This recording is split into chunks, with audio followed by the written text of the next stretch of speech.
Hey everyone, it's Amal and you're watching Newsbreak. Countries around the world are sending aid and support to Afghanistan after a massive earthquake devastated parts of the country. Michelle takes a look at what's going on. Right now, helicopters are pretty much the only way into Khost. A 5.9 magnitude earthquake has devastated the city, destroying most of the roads people rely on to get in and out. It's the worst earthquake Afghanistan has seen in 20 years. So far, more than 1,000 people have died, 1,500 are injured, and 2,000 homes have been destroyed. But that's not the only problem people are facing. The Taliban, an extremist religious group, took over the country in August last year. The Taliban have tried to control many aspects of people's lives, including stopping girls from going to school. And since the takeover, Afghanistan hasn't had much support from richer countries. It's struggled to access food, fuel, and medicine. And today, 3/4 of the population lives in poverty. Now, Taliban leaders are calling on other countries to help the people of Afghanistan. Humanitarian organisations are already delivering medical care and supplies to the area. UNICEF does have mobile health and nutrition teams in some of the most affected districts, ministering first aid to those most in need. Glastonbury Music Festival is back. Woo! More than 200,000 festival goers have piled into Somerset in the UK, wheelbarrows and all, for the massive music festival. It's the first time it's been held in 3 years because of a little thing called COVID. And will be headlined by Paul McCartney, Kendrick Lamar and Billie Eilish. I've heard of them. This time last year, Australia had some of the most livable cities anywhere in the world, like Adelaide. But this year, we've only just made the cut. The EIU has just released the Global Livability Index and Melbourne is the only Aussie city to crack the top 10. What happened? You wouldn't know. Yep, I'm here in the third most livable city in the world and the most livable city in Australia, Adelaide. And I'm here in the same city, in the same spot.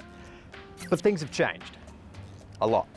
Yeah, Aussie cities that dominated the top 10 last year, like Adelaide, Brisbane and Perth, have tumbled down the Economist Intelligence Unit's latest Global Livability Index, dropping by as many as 27 places. Sheesh.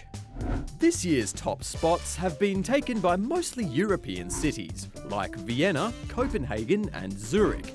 But Melbourne has held on and is tied with Osaka in Japan at number 10. So that's something. Researchers rank cities based on a number of livability factors, like healthcare, We still got that. infrastructure, We've still got that. and education. We've still got that too. So why have we dropped so far? Well, organisers say it's still mostly down to the way the pandemic has been handled. Many European cities climbed back up the ranks when they lifted their COVID restrictions last year, which is something Australia was a bit sluggish on. You know, because of that big wave of cases. I guess it just wasn't our year. But hey, there's always next year.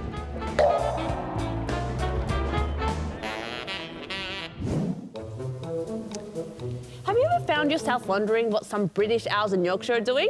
Well, you're not alone. About 20,000 people around the world think the same thing every day. Meet the online stars causing quite the hoot. Robert Fuller here set up around 100 cameras around his garden and the countryside back in lockdown days to live stream the lives of these owls, because why not, right? And this is just peaceful. It's a break really from the hectic world. And it's just that moment of calm and tranquility where they're able to watch nature.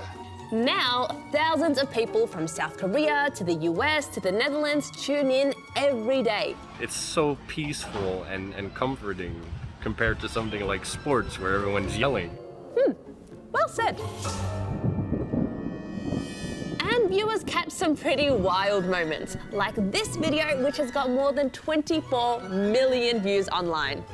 Aw, poor owl. And don't worry if you miss an episode, it's a 24-hour thing. Oh, the owl's feeding the other owl. And... Oh, see you later, guys. We'll be back tomorrow. I've got stuff to watch. Ooh, what happened?